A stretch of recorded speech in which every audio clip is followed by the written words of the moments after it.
Bemorimiz orqa anal normasi, ya'ni treshna. Treshna o'zi bemorlarimiz faqat og'riq bo'lganda ko'proq tegishadi. Chunki treshnada kuchli og'riq deb atagan bemorlarimiz, ayniqsa hojatga chiqqanda ko'zidan yosh chiqib darajada og'riq bo'ladi.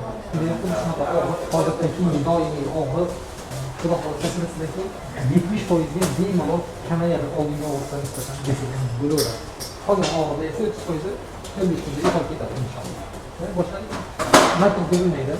Treshnadan chunki lazerda qilinadi. Ya'ni eshitgan oldinda navakayinga qilinadi. Kuydirib olib, o'rnida chiqib ketaveradi. Uyga javob beramiz. Mana avval ingichka qo'l bilan mesni qo'l qilamiz. Treshna operatsiya paytida sezmaslik uchun rizakayin yoki navakayin qilamiz. Ko'pincha rizakayin qilamiz.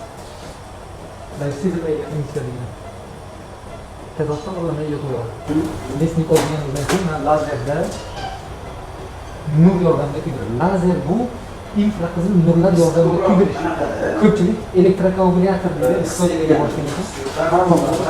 Bu lazer emas. Bu lazerdan oldin chiqqan. Lazer esa hozirgi zamonaviy apparat. Bu elektr toki yordamida kuydiradi. Nima uchun u bilan kuydirmaysan desak, bu chunki juda ko'p kuydirganligi uchun og'irroq bo'ladi.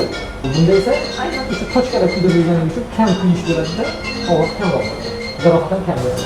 Mana operatsiyani tugatdik. Xudo xohlasa yaxshi, hammasi